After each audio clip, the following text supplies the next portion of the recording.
Kris Austin, the leader of the People's Alliance Party, and he's already here on the phone. How are you doing today, Kris? Great. How are you? Not too bad at all. So why don't you tell us a little bit about what you've got going on here in Charlotte County? Well, we've been quite active down in that area, basically raising awareness about what we're doing as a party and some of the big issues that I think, a lot of people in New Brunswick are facing. We recently participated in the parade down there, and we're trying to raise awareness on, I guess, some of the language issues that are affecting a lot of people across this province. And, as a party, we've been saying for quite some time that there has to be a more common sense approach to how we hire, specifically when it comes to language, that we have to focus more on experience, seniority, and skill rather than language quotas. So we've been actively working down in Charlotte County on that and trying to raise awareness. So Joyce Wright, I did do an interview with her about a month ago, and we heard a little bit about what was going on. But she started this petition concerning the language rights in government hiring. Why are you tackling this issue? Well, because we agree with what the petition states, and again, it's to end the discrimination against people that only speak English, especially in areas of the province where you've got 99% of the population is English speaking. Yet it seems the government wants to push this one size fits all approach to government hiring and make everything 50% bilingual. So we want to bring about a more common sense approach to how government offers services. Now, with that petition, I believe right now they're at about 5,700 signatures, and we're trying to encourage people to look at the petition, read the petition, and if you agree with it, sign it, because it's only when we rise up and let our voice be heard that we can really implement the change that we want to see. And I think it's important to realize that when you talk about the language debate, what we have in New Brunswick really has been going on for too long. It's really a language apartheid. We've got different schools for different language groups. We've got dual health authorities. We've got the one French, one English. Our kids are riding on different buses.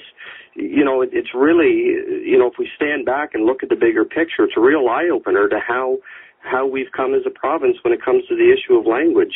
The former language commissioner was calling on dual daycares, having one English daycare, one French daycare. And I think New Brunswickers, I think we're all one. I don't think we need the segregation that we've been having in New Brunswick, and it's getting worse.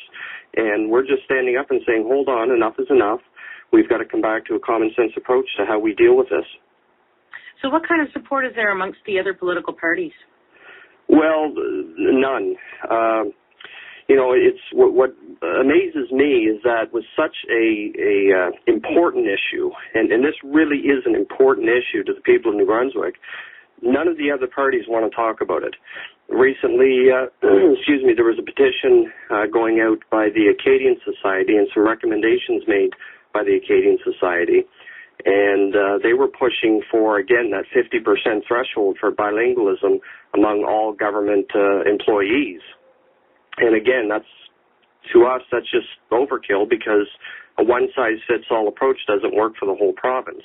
You've got different regions, you've got different demographics. We have statistics that we know where the need is and quite frankly, where it isn't. So when you look at the other parties, the Liberals, Conservatives, NDP, they all support really what the Acadian Society is saying, and if elected, they will continue to push this agenda that they have to create a greater imbalance when it comes to language in the province of New Brunswick. If you look back over the last couple of years of some of the issues that's been raised, if you look at MLA Glenn Tate, MLA Sherry Wilson, they raised a question here approximately a year and a half ago about what the cost of bilingualism and duality is. And you got to remember, when it comes to government policies, this is taxpayers' money. This is our funds that go into the government coffers to provide these services and to create these policies. So for two MLAs to ask a very simple question of what is the cost of it, to find efficiencies and to bring about a better system, they were reprimanded for doing so. And to me, that's not democracy. MLAs should have the right to speak freely and ask questions. That's what they're elected to do. and we're failing to see that. So this is just one issue that you guys are dealing with. What other issues are the People's Alliance studying for the next election? Well, one thing we want to make clear to the people of New Brunswick is we're not a one-issue party. We are a party that's willing to tackle the tough issues. We're not going to shy away from, some of these issues such as language and also fracking. We talked about that and developed quite a comprehensive policy on that. We're also looking at a new approach to economic development. We feel that the people of New Brunswick deserve better, and we need jobs. And, when we talk about jobs, we want to focus on small and medium-sized business. If we took even a portion of the subsidies and tax breaks that we give to large corporations, took a portion of that and funneled it into the smaller businesses and created new innovation for jobs, we could see a return of our young people from Alberta. It's got to be something that is outside the box. We can't keep doing the same thing we've always done in bailing out some of these big companies, to try to keep our province afloat. It's not working. So we've got to have a different approach, and we're doing that. We're working on an economic development strategy. We're also working on property rights, and we talk about the new pipeline coming through. We want to make sure that private landowners have rights that they can have, to support them in that. Natural resources, including forestry and shale gas. We're continuing to develop those things as well. So what separates the People's Alliance from other parties as an option to the voter?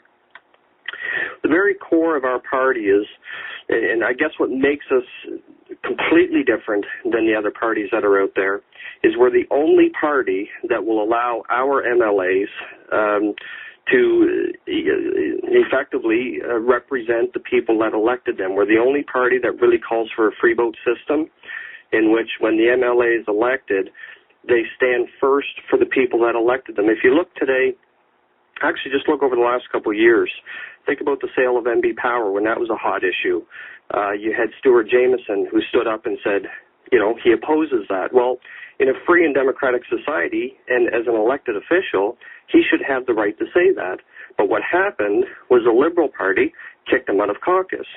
We see Jim Parrott just recently. He stood up and said, question duality in healthcare. Why do we have two health authorities, one French and one English, when, we're sitting with a $12 billion debt? Is there not a way to save money in merging the two health authorities? Well, when he questioned that, he was kicked out of the PC caucus. So we're really the only party that says, look, when MLAs are elected in true democratic form, they should have the right to speak on behalf of their constituents. And that's why we believe in a free vote system. On the other hand, we are a party that has good policies, strong ideas, so we do have a coordinated effort in what we're trying to do. But ultimately, when it comes down to bills passing, when it comes down to debate on the floor of the legislature, the MLA must have the right to represent the people that elected them. Essentially, what we are trying to do as a party is give people their power back. And through a free vote system, that's exactly what we're going to do. So how can New Brunswickers get in touch with you and the People's Alliance? Well, there's lots of ways to reach us. The first way I would suggest is to log on to our website, and that's peoplesalliancenb.com. On the website, you'll see all of our policies, all of our ideas. There's contact information on there. You can contact me as a party leader. You can contact one of our executives throughout the province. We're continuing to build riding associations throughout New Brunswick, but we need people to stand up with us and support this cause because, again, it is about the people and giving them their power back. So they can go to our website, peoplesalliancenb.com. You can also give us a call. Our phone number is 506-279-2255. You give our office a call, and we can direct you in the right path to get things going in the areas down there in Charlotte County. I'd also like to mention as well an important piece of information. We're having our founding meeting this Thursday down in St. Stephen for a riding association for the People's Alliance. And I encourage people that, if they agree with some of the things that we've been saying here to contact us, and we can give more information on where the meeting will be. And we'd like to see the public out to that to help build this cause and again, restore power back to the people of this province. Well, thank you very much, Kris. Kris Austin, leader of the People's Alliance Party, and thank you for speaking with us today. Great. Thank you so much. I appreciate it. No problem, and we will be talking to you again before the next election. Very best. All right. Take care. Thank you.